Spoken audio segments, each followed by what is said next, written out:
నిన్నటి current affairs ప్రశ్నకు సమాధానం. నేషనల్ సెక్యూరిటీ గార్డ్ ఎన్ఎస్జీ కొత్త డైరెక్టర్ జనరల్గా ఎవరు నియమితులయ్యారు?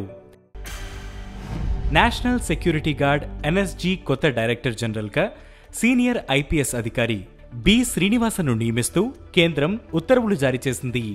శ్రీనివాసన్ బీహార్ కేడర్కు చెందిన 1992 బ్యాచ్ ఐపీఎస్ అధికారి. ప్రస్తుతం ఆయన రాజ్గిరిలోని బీహార్ పోలీస్ అకాడమీ డైరెక్టర్గా పనిచేస్తున్నారు. ఇక మొదటిది, వాధవన్ పోర్టుకు పునాది వేసిన ప్రధాని నరేంద్ర మోదీ ఆగస్టు 30న మహారాష్ట్రలోని వాధవన్ పోర్టుకు శంకుస్థాపన చేశారు. ప్రధానమంత్రి గతి శక్తి కార్యక్రమంలో భాగంగా సుమారు 76,000 కోట్లతో ఈ పోర్ట్ నిర్మాణానికి 2024 జూన్ 19న భారత ప్రభుత్వం ఆమోదం తెలిపింది.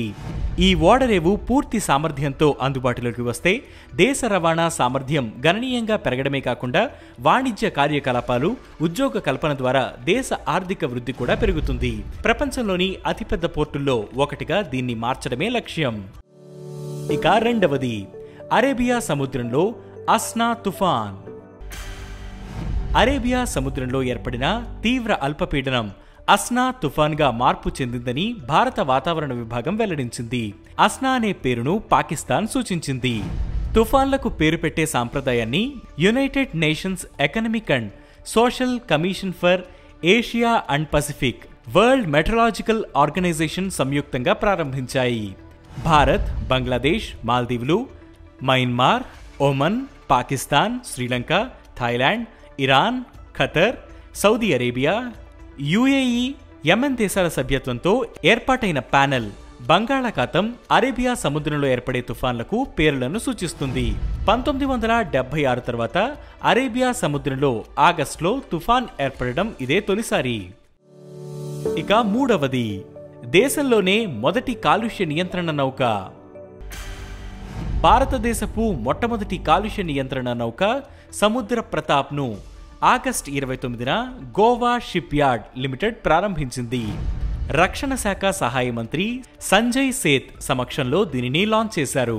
2022 నవంబర్ 21న ఈ ఓడకు శంకుస్థాపన చేశారు. ఈ నౌకను స్వదేశీ టెక్నాలజీతో నిర్మించడం ఇదే తొలిసారి. ఇండియన్ కోస్ట్ గార్డ్ కోసం 583 కోట్ల వ్యయంతో 2 కాలుష్య నియంత్రణ నౌకలను నిర్మించడానికి గోవా షిప్ యార్డ్ లిమిటెడ్ ఒప్పందం కుదుర్చుకుంది. ఇక నాల్గవది, అస్సాంలో ముస్లిం వివాహాలు, విడాకుల చట్టం రద్దు. ముస్లిం వివాహ, విడాకుల రిజిస్ట్రేషన్కు సంబంధించి అస్సాం ప్రభుత్వం కీలక నిర్ణయం తీసుకుంది. ఈ రెండిటి నమోదును తప్పనిసరి చేస్తూ అస్సాం శాసనసభ గురువారం బిల్లును ఆమోదించింది.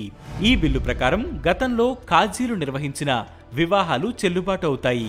కొత్త చట్టం అమల్లోకి వచ్చిన నాటి నుంచి వివాహాలను వారు నమోదు చేయరాదు. తప్పనిసరిగా ప్రభుత్వం వద్ద రిజిస్ట్రేషన్ చేయాల్సి ఉంటుంది.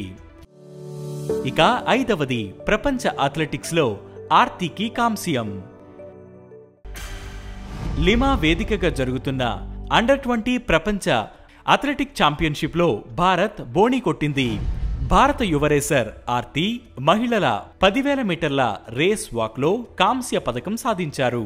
44 నిమిషాల 39.39 సెకండ్ల టైమింగ్లో ఆర్తి 3వ స్థానంలో నిలిచి జాతీయ రికార్డును తన పేరిట లిఖించుకున్నారు. ఇక ఈ రోజు current affairs question, Indo-Russian commission 2వ సమావేశం ఎక్కడ జరిగింది? ఈ ప్రశ్నకు సమాధానం మీరే కామెంట్ చేయండి.